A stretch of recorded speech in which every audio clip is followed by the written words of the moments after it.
Halo semuanya, hari ini saya akan menceritakan tentang salah satu presiden Indonesia. Kan presiden Indonesia itu kan ada 8 tuh ya, yang cukup terkenal di seluruh Indonesia itu kan ada 8 tuh, yaitu Soekarno, Soeharto, B.J. Habibie, Gus Dur, Megawati, Susilo Bambang Yudhoyono, Jokowi dan Prabowo. Dan hari ini kita akan menceritakan tentang presiden ketiga Indonesia, yaitu B.J. Habibie. B.J. Habibie adalah presiden ketiga Indonesia yang menjabat dari tahun 1908 sampai tahun 1999. B.J. Habibie lahir pada 25 Juni tahun 1936, 11 tahun sebelum Indonesia merdeka. Dia memiliki ayah dan ibu yang menikah, yang berasal dari kota yang berbeda. Ibunya itu berasal dari Jawa, sedangkan ayahnya itu berada di kemudian di Gorontalo. Ayahnya lahir pada 17 Agustus 1908. Sedangkan ibunya sepertinya setelah ayahnya mungkin 2 tahun atau 3 tahun kemudian atau dimanapun. B.J. Habibie ini memiliki hobi yang cukup lumayan di olahraga, yaitu menunggangi kuda. Dia itu mengikuti hobi dari ayahnya yang kayak diwariskan ke anaknya. Lalu B.J. Habibie pernah berpindah-pindah tempat setelah ayahnya meninggal. Dan ayahnya meninggal pada tahun 1950. Jadi B.J. Habibie itu berpindah dari Parepare ke Jakarta, terus ke Bandung, terus ke Jerman akhirnya. Lalu dia menetap di Jerman sampai dia lulus kuliah.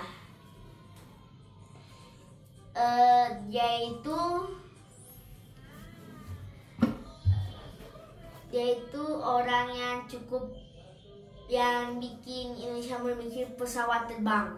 Salah satunya adalah N250 Gatotkaca. Dia itu mempunyai ciptaannya dia sendiri. Jadi dia menciptakan pesawat terbang yang namanya itu N250 Gatotkaca dan juga N219 tapi nggak tahu namanya. Dia memiliki istri yang bernama Hasri Ainun Besari. Mereka bertemu itu sejak mereka masih sekolah, yaitu sekitaran saat SMA. Mereka itu adalah teman yang dekat walaupun mereka beda kelas.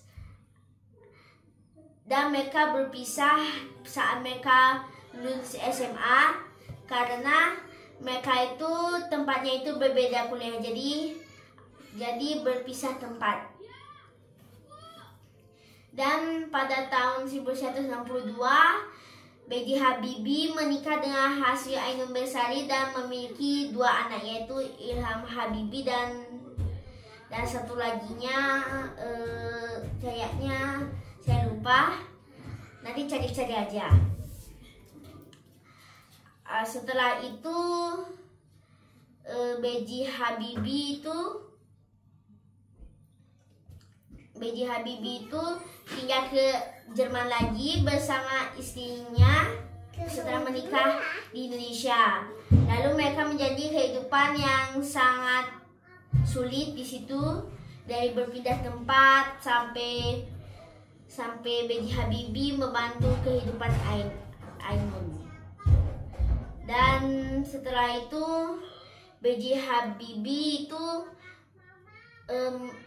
menjabat sebagai Menristek pada tahun 1978 sampai tahun 1997. B.J. Habibie memasuki di dunia politik sekitaran tahun 1990-an. Lalu pada Maret 1998 B.J. Habibie diangkat menjadi wakil presiden oleh Soeharto dan dilantik bersamaan dengan Soeharto. Namun B.J. Habibie menjabat hanya 2 bulan. Dia menjadi presiden untuk menggantikan Soeharto yang sudah tidak bisa mengendalikan Indonesia lagi, dan akhirnya B.J. Habibie di sanalah B.J. Habibie menjadi presiden Indonesia. Walaupun dia menjabat 1 tahun, tapi sepertinya dia bisa mengendalikan Indonesia lagi. Dia pada akhir masa jabatannya dia melepaskan Timor Leste dari Indonesia.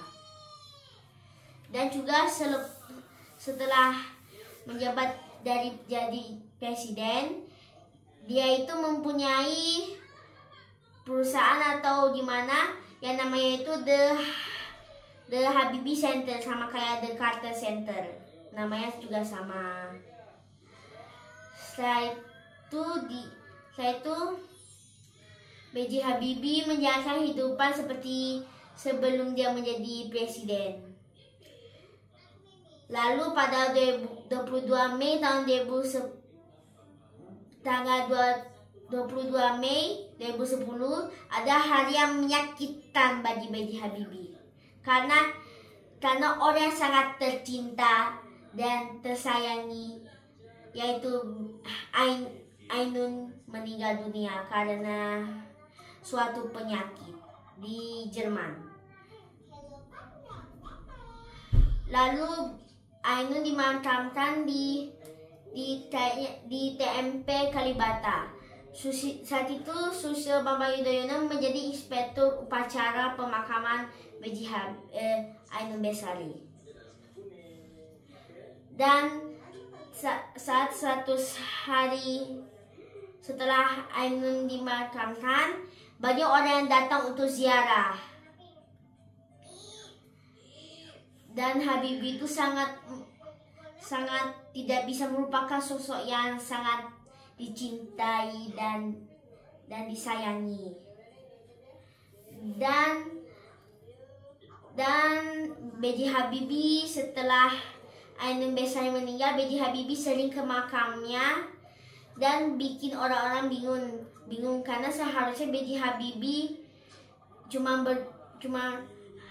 hanya cukup untuk berdoa, namun B.J. Habibie memilih untuk berziarah di makam istrinya yang tercinta. Sampai pada tahun 2012 dibuatlah film tentang perjalanan kisah cinta B.J. Habibie dan Hasri Ainun Besari. Dan juga B.J. Habibie mempunyai tontonan yang suka, yaitu bersama dengan istrinya, yaitu Cinta Fitri. Ini diawali dengan, sebenarnya ini tontonan kesukaan Ainun, tapi saat B.J. Habibie kepo atau ingin mengetahuinya, dia ingin menonton kisah tersebut, dan setelah dia menonton tersebut, dia jadi tertarik untuk menonton tersebut. Sampai saat Ainun di Jerman, sang produser mengirim DVD-nya untuk dia karena dia tidak bisa melewati episode yang dia sangat tunggu-tunggui. Sampai saat Hasri Ainun Besari meninggal, orang-orang yang bekerja di sinetron Cinta Fitri itu merasa berduka karena kehilangan sosok Hasri Ainun Besari dan dianggap sebagai eyangnya.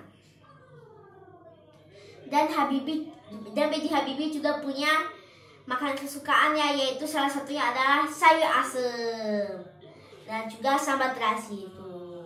Dan kalau misalnya kalian nyoba, gimana rasanya? Oke, habis itu kita lanjut saat tahun 2010-an kayak tahun 2010 ke atas itu, B.J. Habibie sering ke rumah sakit karena mengalami gangguan seperti karena kelelahan, penyakit atau dimanapun. Dan sering-sering muncul berita hoax tentang B.J. Habibie meninggal di atas tahun 2010-an. Yang terjadi pada tahun 2012, 2014, 2016, kayaknya habis itu 2017, 2018, dan terakhir 2019 ya. Dan dia itu sering bolak-balik ke rumah sakit. Dan pada akhirnya 11 September tahun 2019, B.J. Habibie dinyatakan meninggal dan semua warga berduka. Dan keesokan harinya 12 September 2019, B.J. Habibie dimakamkan di sebelah istrinya, yaitu Hasri Ainun Besari. Begitulah kisah perjalanan B.J. Habibie. Dan jika saya ada kesalahan sesuatu atau ada cerita yang gak nyambung itu, gak apa-apa, karena saya baru pertama kali menceritakan tentang Presiden Indonesia. Dan mungkin di selanjutnya saya bisa lebih baik lagi. Dan segitu aja video hari ini. Dan jangan lupa like, komen, dan subscribe. Dan jangan lupa ya subscribe sampai ke 50 subscriber ya. Subscribe ya, agar kami akan menampilkan wajah yang baru, yang lebih fresh dan bersemangat. Dan jangan lupa ya subscribe hingga 50 subscribe ya. Berarti kita butuh 18 subscriber untuk mencapai 50 subscriber. Dan sekian video kali ini. Terima kasih dan sampai jumpa.